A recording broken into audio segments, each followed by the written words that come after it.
MA उत्तरार्ध तृतीय प्रश्न पत्र रूप अथवा पद विज्ञान इकाई के अंतर्गत आज हम अध्ययन करेंगे पद निर्माण की पद्धतियाँ अथवा संबंध तत्व के प्रकार। मूल शब्द अर्थात अर्थ तत्व में संबंध तत्व के योग से किसी भी भाषा में पद का निर्माण होता है, अर्थात कोश में जो हमें शब्द प्राप्त होता है, जब वो वाक्य गठन में प्रयोग किया जाता है तो वाक्य में प्रयुक्त उस शब्द को पद कहा जाता है, क्योंकि शब्द में पद बनने की क्षमता होती है, या जब कोई शब्द पद के रूप में परिवर्तित होता है तभी हम उसे वाक्य में प्रयोग कर सकते हैं। अतः कहा जा सकता है कि संबंध तत्व जितने प्रकार के होंगे, पद निर्माण की पद्धतियाँ भी उतनी ही प्रकार की होंगी। यहाँ ध्यान देने योग्य बात यह है कि हर भाषा की अपनी विशिष्ट पद निर्माण पद्धति होती है और हर भाषा में, चाहे वो संस्कृत हो, अंग्रेजी हो या विश्व की अन्य कोई भाषा, उसमें वाक्य गठन का जो नियम होता है वह भी अलग अलग होता है। यहाँ हम पद निर्माण और वाक्य निर्माण की पद्धति भारतीय परिवेश में हिंदी और अंग्रेजी भाषा के रूप में अध्ययन करेंगे। इसलिए ऐसा आवश्यक नहीं है कि एक भाषा में प्रयुक्त होने वाले संबंध तत्व अन्य भाषाओं में भी उसी रूप में प्रयुक्त हों।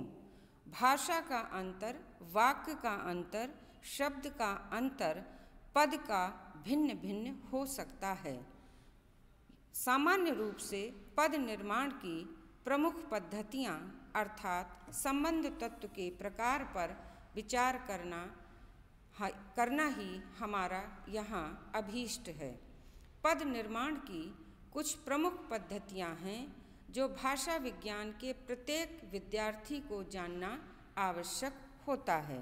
पहला है योगात्मक पद्धति, दूसरी अयोगात्मक पद्धति, तीसरी शून्य संबंध तत्व, चौथिया जो पद निर्माण की पद्धति है चौथी वह है स्वतंत्र शब्द की सहायता, पांचवां ध्वनि प्रतिस्थापन, छठा ध्वनि गुण, सातवां आदेश। और इस तरह से इन 7 पद्धतियों के द्वारा पद निर्माण होता है, या इसे हम दूसरे रूप में यूँ भी कह सकते हैं कि यह 7 प्रकार के संबंध तत्व किसी भी भाषा में मिलते हैं, किसी में कुछ मिलते हैं और किसी में भिन्न रूप में। सबसे पहला जो पद निर्माण की पद्धति है वह है योगात्मक पद्धति। जैसा कि शीर्षक से ही स्पष्ट है, योगात्मक अर्थात शब्द में कुछ शब्दों के अंशों का जोड़ना। जैसे मूल शब्द में जब एक या अनेक संबंध तत्वों के जुड़ने से पद निर्माण होता है, तब उस प्रक्रिया को योगात्मक पद्धति के नाम से जाना जाता है। संसार की अधिकांश भाषाओं में सर्वाधिक मात्रा में योगात्मक पद्धति के अनुसार ही पद निर्माण किया जाता है।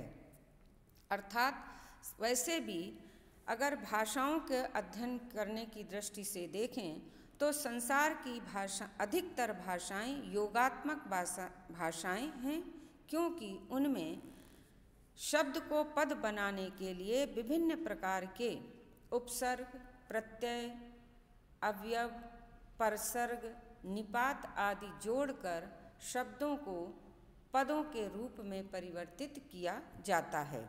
इनमें उपसर्ग अर्थात आदियोग, विकर्ण अर्थात मध्ययोग और प्रत्यय अर्थात अंतयोग का प्रयोग किया जाता है। संस्कृत में तो यह पद्धति लागू होती ही है, हिंदी और अंग्रेजी में भी इसका व्यवहार बहुत होता है। अंग्रेजी में इसके 3 रूप प्रचलित हैं, प्रीफिक्स आदि सर्ग, इनफिक्स मध्य सर्ग और सरफिक्स यानी अंतः सर्ग। इन उदाहरणों से यह बात और भी अधिक स्पष्ट हो जाएगी कि किस तरह हम अपनी भाषा में अर्थात हिंदी में उपसर्गों का प्रयोग करके एक शब्द के ही अन्य या अनेकानेक रूप बना लेते हैं। जैसे संस्कृत की पठ धातु पठति, अपठत, अपठाम आदि। हिंदी में समाज से सामाजिक, असामाजिक, असामाजिकता और सामाजीकरण आदि। अंग्रेजी भाषा से यदि इसके उदाहरण लें योगात्मक पद्धति के, तो कह सकते हैं जैसे चेक शब्द है उसका चेक्ड या अनचेक्ड। एक ही मूल शब्द को हमने ईडी लगाकर अर्थात सरफिक्स लगाकर और परफिक्स प्रीफिक्स लगाकर उसके अर्थ में परिवर्तन कर दिया। दूसरी जो हमारी पद निर्माण पद्धति है या जो संबंध तत्व का प्रकार है वह है अयोगात्मक पद्धति। यहाँ पर अयोगात्मक पद्धति से तात्पर्य उस प्रक्रिया से है जिसमें उपसर्ग, विकरण और प्रत्यय के योग से रहित मूल शब्द अपने स्थान के आधार पर ही वाक्य में पद बन जाता है।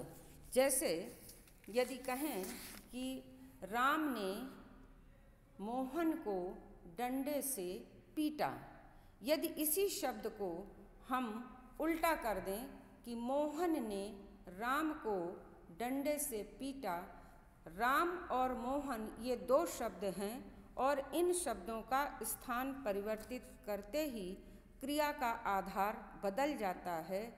ऐसे ही हम संसार की अन्य भाषाओं जिसमें चीनी भाषा जो अयोगात्मक भाषाओं की प्रतिनिधि भाषा मानी जाती है उसमें अयोगात्मक पद्धति के द्वारा ही पद निर्माण किया जाता है।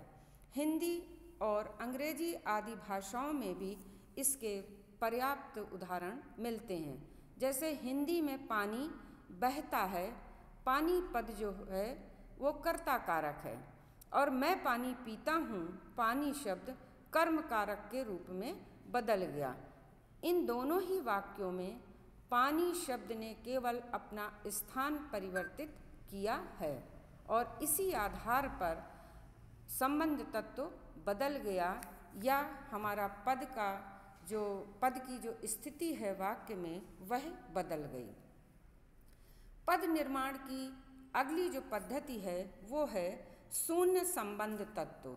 शून्य शब्द का अर्थ आप जानते ही हैं भली बात, अर्थात वहाँ किसी भी संबंध तत्व का न होना। शून्य संबंध तत्व वहाँ माना जाता है जहाँ कोई पद मूल शब्द के रूप में ही वाक्य में प्रयुक्त दिखाई पड़ता है, उसमें किसी भी प्रकार के उपसर्ग, प्रत्यय या मध्य में किसी भी निपात आदि का प्रयोग नहीं किया जाता। जैसे संस्कृत शब्द का नदी शब्द है, ये हमें शब्दकोश में भी इसी रूप में मिलता है और संस्कृत में जब नदी शब्द रूप के अर्थ में आती है या हम इसके रूपों का प्रयोग करना चाहते हैं तो ये प्रथमा एक वचन में भी नदी रूप में ही आती है। हिंदी के उठ, जा, देख, खा, पी आदि क्रियाएं भी शून्य संबंध तत्व के रूप में ही प्रयुक्त की जाती हैं।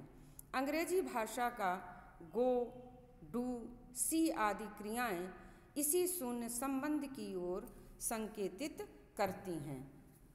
अब हम अगले वीडियो में पद निर्माण की शेष पद्धतियों का अध्ययन करेंगे। धन्यवाद।